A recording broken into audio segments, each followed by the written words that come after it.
너무 늦은 때란 없습니다. 이런 제목으로 사무엘상 12장 16절에서 25절 말씀 함께 나누겠습니다. 모지스라는 이름을 들어본 적이 있습니까?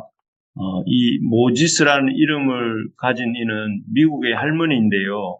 그녀는 미국인들에게 국민화가라고 불렸습니다. 그녀가 그렇게 불린 이유는 그녀가 76세 되었을 때에 그림을 그리기 시작해서 80세에 첫 개인전을 열고 또 100세에 세계적인 화가가 되었고 또 101세까지 많은 그림을 그렸기 때문입니다. 그녀를 보면서 참 미국인들 또 우리도 인생에서 어떤 일을 하기에 늦은 나이란 너무 늦은 때란 없다 하는 것을 깨닫게 됩니다. 그래서 사람들은 무엇을 하기에 너무 늦은 때란 없다라는 생각이 있기 때문에 늦다고 생각하는 때가 가장 빠른 때다 이렇게 말하는 사람도 있습니다. 오늘 본문은 사무엘이 공식적인 사역을 마치고 은퇴하는 장면입니다. 아이 시절부터 이렇게 은퇴하기까지 사무엘은 오랜 세월 동안에 사사인 동시에 선지자로 살았죠. 그래서 그는 누구보다 활발하게 활동하면서 이스라엘의 왕을 2명이나 세우게 되는 그런 킹메이커의 삶도 살았습니다. 그래서 그를 통해 아주 오랜 세월 동안 이스라엘을 괴롭혀왔던 블레셋으로부터 이스라엘이 평화를 누리기도 했고요. 또 그를 통해서 앞에서도 말씀드린 것처럼 그토록 이스라엘 백성이 원하던 왕도 세워서 다른 나라들과 같은 왕정 체제도 갖추게 되었습니다. 또 사무엘을 통해서 본격적으로 이런 선지자 학교와 또 이런 하나님 나라의 이런 역사들이 일어나는 그런 기초가 놓이기도 했습니다.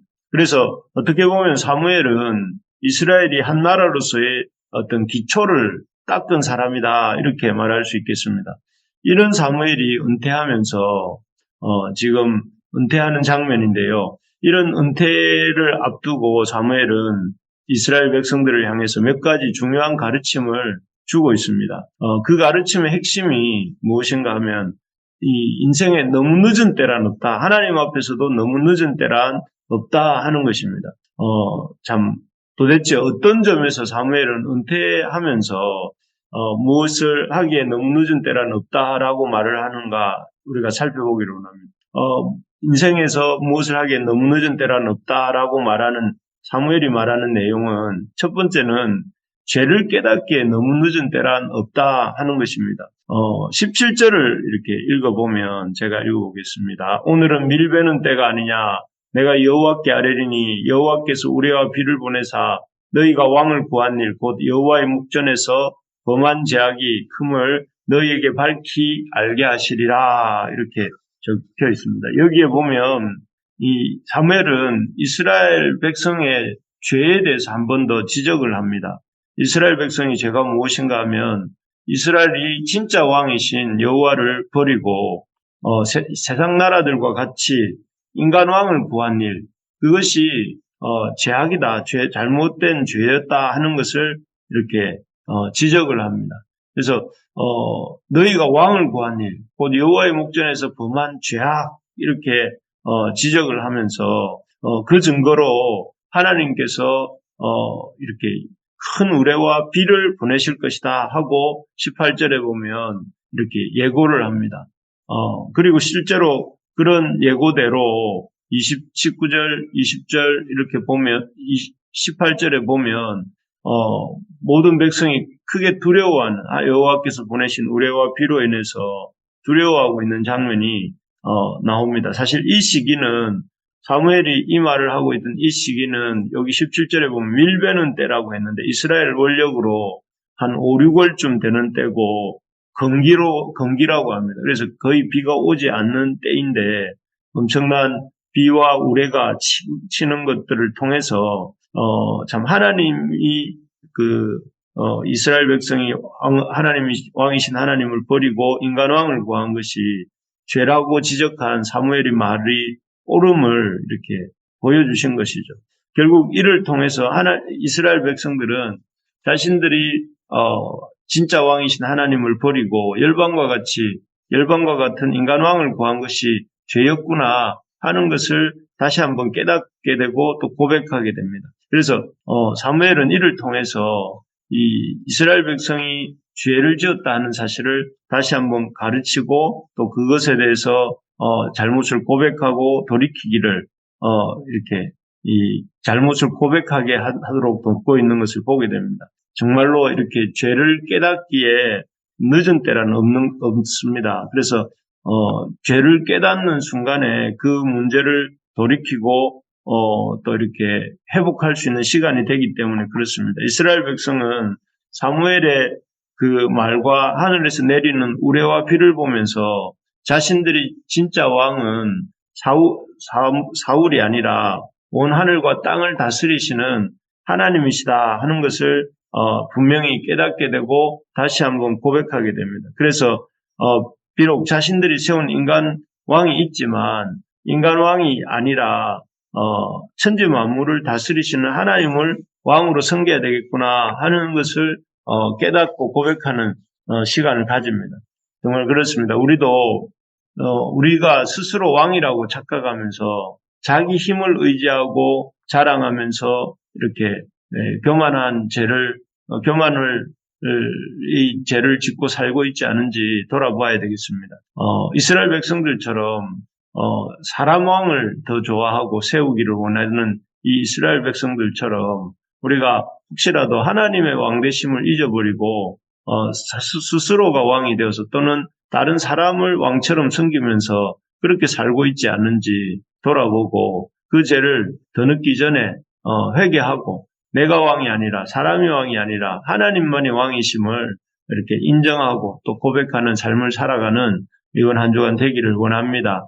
그래서 우리가 하나님만이 나의 왕이십니다. 하나님만이 나의 참 주님이시고 나의 왕이십니다 하고 고백하면서 이 한 주간 살아가게 되기를 진심으로 소망합니다. 두 번째로 보면 이 사무엘이 말하는 늦은 때란 없다고 말하는 것이 은혜 받기에 늦은 때란 없다 이렇게 말을 합니다. 20절, 22절을 제가 한번 보면 사무엘이 백성에게 이르되 두려워하지 말라. 너희가 과연 이 모든 악을 행하였으나 여호와를 따르는 데서 돌아서지 말고 오직 너희의 마음을 다하여 여호와를 섬기라 되어 있고 또 22절에 보면 여호와께서는 너희를 자기 백성으로 삼으신 것을 기뻐하셨으므로 여호와께서는 그의 크신 이름을 위해서라도 자기 백성을 버리지 아니하실 것이요 라고 되어 있습니다. 여기 이 말씀들을 통해서 사무엘이 자신들이 하나님 버린 죄를 깨닫고 이렇게 그 잘못을 뉘우치고 있는 이 말씀은 그런 백성들을 향해서 주시는 말씀인데요. 여기 보면 사무엘은 이스라엘 백성이 죄를 깨달았다면 그 죄를 회개하고 마음을 다하여 여호와를 섬기라고 이렇게 말을 합니다. 인간 왕이 아니라 여호와 하나님을 왕으로 섬기라 이렇게 말하고 있는 것이죠. 그렇게 하면 하나님께서 이스라엘 백성을 버리지 않으시고 또 다시 그들을 붙잡아 주실 것이다. 이렇게 방금 읽었던 20절, 22절에서 우리가 볼 수 있습니다. 세상에서 용서받지 못하는 유일한 죄가 무엇인지 아십니까? 세상의 모든 죄는 용서받을 수 있습니다. 그러나 용서받지 못하는 유일한 죄가 끝까지 하나님 앞에서 회개하지 않는 죄라고 죄입니다. 그래서 하나님께서는 어떤 죄든지 그 죄를 깨닫고 돌이키는 자에게는 잘 들으십시오. 용서를 주십니다. 용서를 주시고 회복의 길을 열어주시는 분이 우리 하나님이십니다. 그래서 지난 주간 내내 읽었던 레위기의 제사들이 이렇게 죄를 사함으로 하나님과의 관계를 회복할 수 있는 길이 언제나 또 누구에게나 열려있다 하는 것을 우리에게 보여주셨습니다. 특히 이 골고다에서 세워진 예수님의 십자가를 통해서는 그 누구도 부인할 수 없게 이렇게 확실하게 하셨죠. 어떤 사람도 어떤 죄도 주님 앞에 나오면 용서함을 받는다 하는 것을 레위기와 또 예수님의 십자가를 통해서 우리에게 보여주신 것입니다. 참 이 은혜를 이 어떤 죄든지 누구든지 용서해 주시는 주님의 은혜를 붙들고 사는 우리가 되어야 되겠습니다. 그래서 죄에 붙들려 살지 말고 죄에 붙들려서 죄의 종을 노릇하면서 살지 말고 죄사함을 주시는 그 하나님의 은혜를 붙들고 이렇게 살아가는 우리가 되기를 소망합니다. 혹시라도 우리가 회개하지 않고 있는 죄가 있다면 그 죄를 고백하고 또 그 죄를 들고 주님의 십자가 앞에 나아가서 그 속죄 은혜를 우리가 붙잡는 이 시간이 되기를 소망합니다. 그럴 때 참 이스라엘 백성들이 자신의 잘못을 깨닫고 자신들의 그 죄에서 돌이키고 있다고 고백할 때에 하나님이 그런 참 이 사무엘을 통해서 그 회개에 합당한 삶을 살 때에 은혜를 베풀어 주시겠다고 약속하시는 것처럼 우리에게도 그런 은혜를 이렇게 주시는 줄 믿을 수 있기를 바랍니다. 그래서 우리가 우리의 삶 속에 주님 베풀어 주시는 속죄의 은혜가 늘 차고 넘치는 또 그 주님의 은혜를 붙드는 그런 우리가 되기를 소망합니다. 마지막으로 사무엘은 참 하나님 앞에 이 죄를 깨닫는데 너무 늦은 때는 없고 또 은혜 받기에 너무 늦은 때란 없다 이렇게 말을 하면서 마지막으로는 기도하기에 늦은 때란 없다 이렇게 없다는 것을 보여줍니다. 그래서 23절을 보면 나는 너희를 위하여 기도하기를 쉬는 죄를 여호와 앞에 결단코 범하지 아니하고 선하고 의로운 길을 너희에게 가르칠 것인즉 이렇게 말을 합니다. 이 구절은 사실 굉장히 유명한 많이 알려져 있는 구절입니다. 사실 사무엘은 오늘 본문 이후로 이 공식적인 은퇴 이후로 이스라엘의 리더십이 사울에게로 넘어가게 됩니다. 그래서 어떻게 보면 사사로서 제사장으로서 또 어떻게 보면 보이지 않는 이스라엘의 영적 탑 리더로서의 모든 역할들이 이제 사울에게로 이렇게 가는 것이죠. 그래서 공식적인 은퇴가 되는 것인데 이런 공식적인 은퇴를 했다고 해서 말씀 보는 것도 중단하고 기도하는 것도 중단하는 것은 아니다 하는 것이 이 말씀 속에 나오고 있습니다. 오히려 여기 보면 내가 너희를 위하여 기도하기 쉬는 죄를 결단코 범하지 아니하고 선하고 의로운 길을 너희에게 가르치겠다 하면서 이 열심히 기도하고 사람들을 돌아보면서 기도하고 또 다니면서 말씀도 가르치고 위하여 참 수고하겠다 이렇게 말하고 있는 것이죠. 그런 점에서 이 사무엘의 이런 고백을 통해서 우리가 깨닫게 되는 것은 하나님의 자녀들에게 있어서 또 하나님의 일을 함에 있어서 은퇴란 없다 하는 것이죠. 참 요즘 사람들은 너무 지치고 또 삶이 너무 팍팍해서 그렇겠지만 늘 은퇴하고 쉴 생각만 하는 경우가 많은 것 같습니다. 그런 시간도 필요하지만 우리가 해야 될 것은 내가 기도해야 될 것은 무엇인지 내가 또 돌아보고 말씀으로 섬겨야 될 사람들은 누구인지 또 가정과 교회에서 내가 섬길 일은 없는지 그렇게 돌아보는 우리가 될 수 있기를 소망합니다. 말씀을 마무리하겠습니다.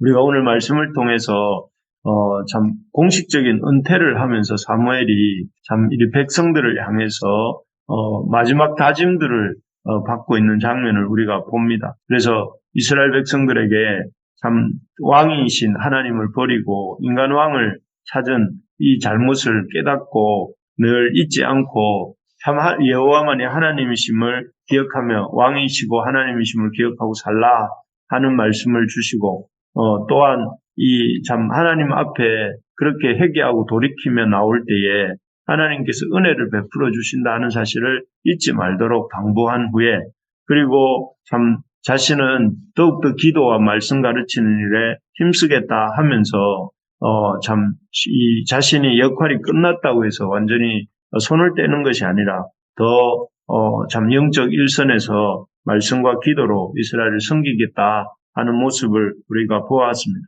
그렇습니다. 우리도 더 참 하나님이 왕이심을 고백하고 또 하나님 앞에 우리의 죄를 깨닫게 해주실 때, 그 죄에 대해서 인정하고 또 그 죄의 문제를 놓고 주님의 은혜 앞에 나아가서 은혜를 붙들고 또 열심히 주를 섬기는 우리 모두가 될 수 있기를 간절히 소망합니다.